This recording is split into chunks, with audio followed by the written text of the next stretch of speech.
We are all emotionally connected to food. Certain smells, flavors, and even textures can quickly bring you back to your childhood. We're gonna prepare some classic comfort recipes that do that for me with a plant-based healthy twist that you can enjoy with your family, not just on those special occasions, but definitely throughout the week. Let's get started. All right, so we're going to make a baked penne dish. This is something that definitely brings me back to childhood. My Nana used to make either baked penne or it was lasagna, and I absolutely loved it as a kid. So the smell of Nana's red sauce on the stove brings me right back to those memories. So, all right, so we're gonna start off with a ricotta. I'm gonna make a very simple tofu-style ricotta. Very simple. There's essentially 3 components to this baked penne dish. There's a ricotta, there's a sauce, and then there's choosing your pasta. So we're gonna start off with some firm tofu. I'm gonna crumble that up. This is also a fantastic ricotta if you're gonna be making any kind of pizzas and you wanna put ricotta on top, if you're gonna stuff shells, or if you're gonna stuff lasagna noodles in a lasagna or make a manicotti. This is a great ricotta to have on hand. Definitely a staple recipe for myself. All right, so I have the tofu that's crumbled up. To give it a little bit more creaminess, I'm using a little bit of vegan cream cheese, all right? There's a number of them on the market. I like to use it because it gives it really that creaminess to this dish once it's baked. All right, so we have the tofu, a little vegan cream cheese. I use a touch of tahini in there, which is the sesame butter, not too much, all right? I use some nutritional yeast, which is nice and B vitamins, also gives it a very light cheesy flavor. A little bit of sea salt in there, all right? Then I have spinach. This is a great way to get the kids to eat some spinach. Chop it up in the ricotta. And when I'm making a classic manicotti, there's definitely spinach in the ricotta, so I like to incorporate it within this dish as well with the baked penne. All right, just a bit of spinach in there. So now that you have the spinach in there, I'm gonna mix that up. I'm gonna do a little bit of lemon also. I mean, realistically, if you just have the tofu and a little bit of the cream cheese, add a little bit of salt in there, it's good to go. I like to sort of spruce it up a little bit with these extra ingredients, but it certainly can go as simple as you want it. All right, just gonna mix that up, and that ricotta, that tofu ricotta is good to go, and we'll set that aside. All right, so when it comes to sauce, now sauce is one of those things, I am a sauce snob when it comes to red sauce. And we have an amazing recipe in the Wicked Healthy Cookbook. It's Nana's red sauce. It is her classic recipe. It's a staple throughout my family and throughout the years. And definitely check that out. There's some great sauces on the market that are bottled that you can also get, but nothing beats fresh sauce. So we're gonna set that aside. Lastly, we're gonna add a little bit of nutmeg. My Nana used to use a little bit of nutmeg in the ricotta, so it definitely works really, really well with the creaminess in there.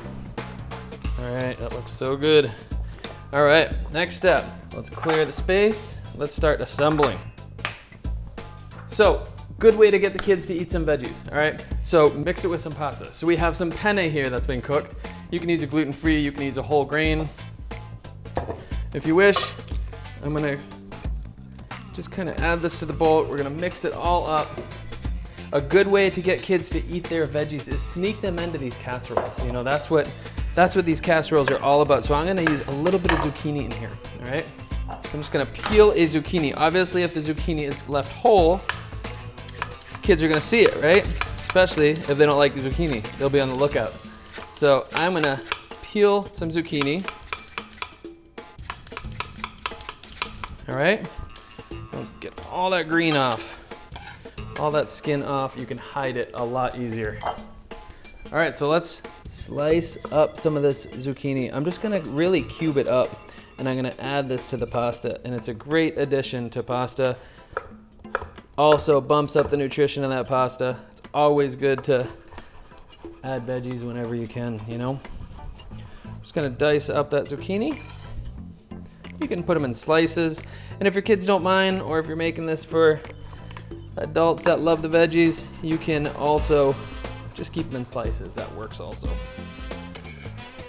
I'm gonna add those to the pasta bowl.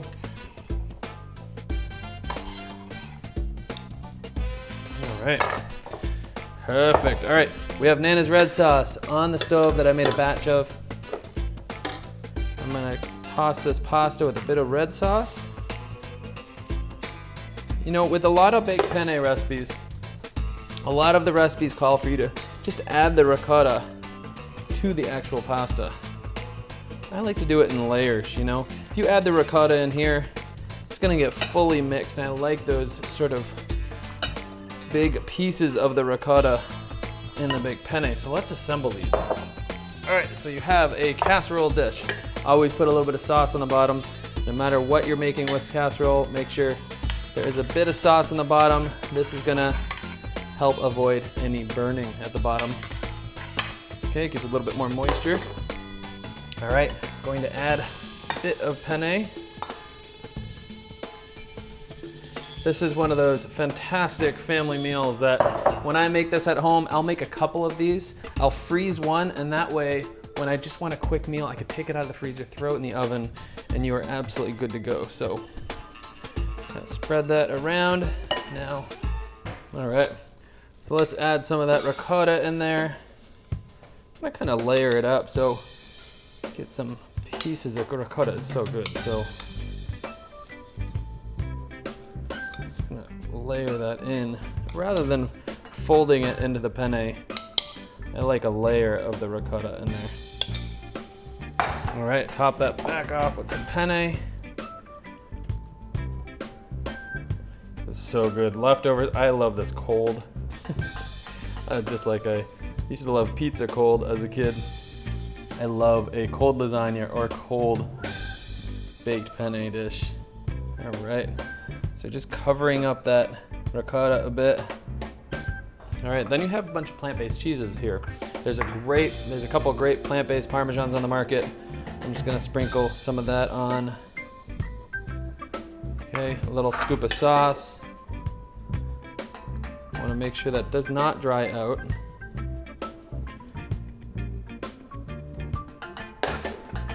Top that off with some cheese. So good. Some plant-based mozz. I mean, talk about comfort food. The smell of the sauce and all these components together is so darn good. All right, now that we have this completely assembled, I'm gonna put this in the oven. I wanna make sure I preheat the oven before I start this dish at 380. We're gonna put it in there for, I would say, anywhere from 20 to 30 minutes. If the cheese is not melting, make sure it's on the top shelf, and then you can always hit it on broil at the end, and it'll help melt the cheese a lot. So I'm gonna put this in, I'll take it out, and we'll come right back to try it.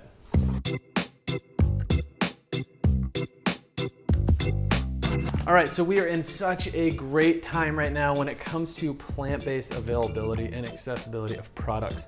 So there are a number of different plant-based meats in the market. There's a couple sort of ground beef style meats that are either that are mostly made out of pea protein. I love to use these to make a classic meatball. Okay, so I'm gonna add this to the bowl. There's two in particular companies that I've worked with really closely, Beyond Meat and also Light Life, that have amazing ground products. So we're gonna start off with that plant-based beef in there, okay? I'm gonna add some onion granules, okay? I'm gonna add some vegan parm in there. And I've basically taken a classic recipe from what I remember growing up and just kind of twisted it using some plant-based ingredients. And that's the nice thing about the availability of product now, is all these childhood favorites, you can replicate because there's so many great products on the market. There's amazing plant-based cheeses, non-dairy milks like crazy, seafood with good catch, as I mentioned earlier in another class. There's just so much availability. The possibilities are absolutely endless. So I have some panko in there. Rather than adding a breadcrumb, you can certainly add breadcrumbs. I'm adding panko. What my Nana used to do is she used to take bread and soak it in milk and add that to the meatballs. And what that did is it gave it some really nice moisture, because she would use it over and over in multiple meals. So if she had leftover meatballs, she would have them the next morning for breakfast, and we do fried meatballs. It was a real classic dish that we would have for breakfast with whatever other breakfast components there were. So I'm gonna add some parsley in there, add a little bit of green. All right, a little bit of herbage.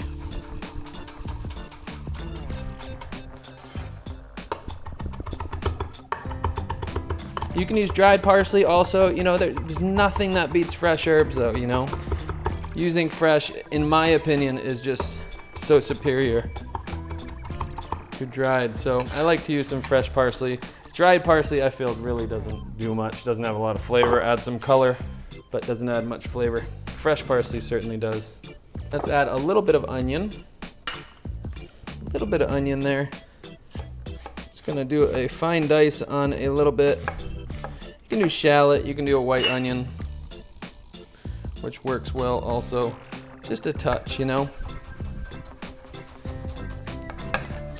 Now typically if I were to make these, you know, just for adults, I like to have chili flake in there, so I like them a little bit spicy, but for knowing that it's gonna be a lot of kids that are enjoying these, I'm leaving the chili flake out, but it's certainly a nice addition, or fresh minced chilies.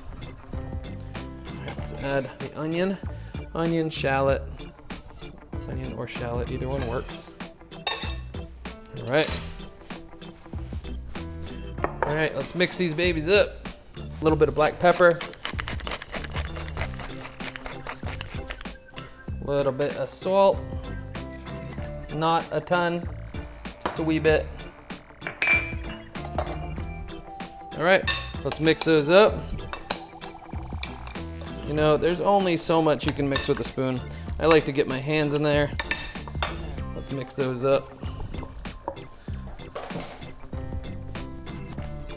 Okay, mix that nice. All right, these are ready. Let's roll some up. Now, if I'm doing these as a full spaghetti and meatballs, I would certainly make them a little bit larger. I like to make them pretty small. All right, so adding, just gonna roll a bunch of these now.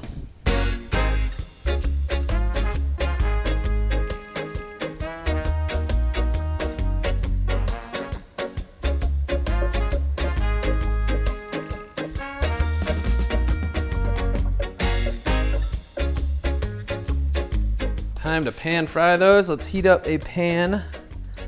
I like to pan fry these in a cast iron pan.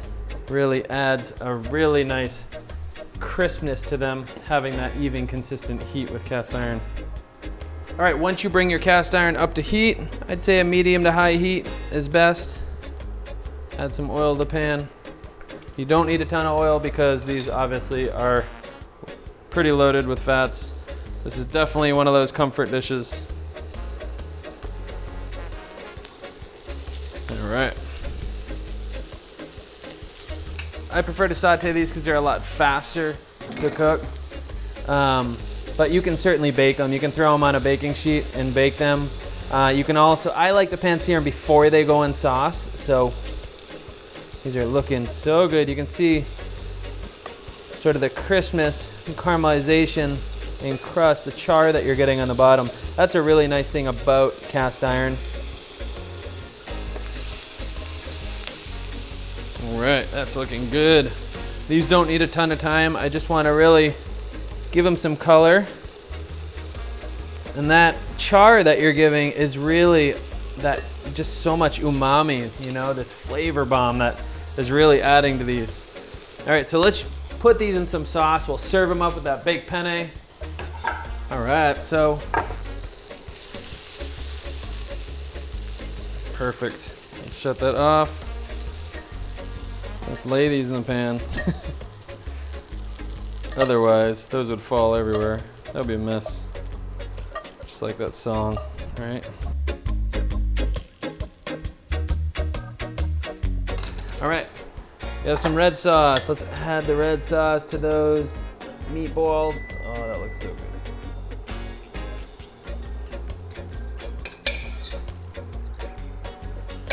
Amazing. Hit that with a little bit of parsley. This is good to go. A wonderful family side, packed with protein. These are some plant-based meatballs to go with that baked penne that we're gonna pull out of the oven in just a minute here.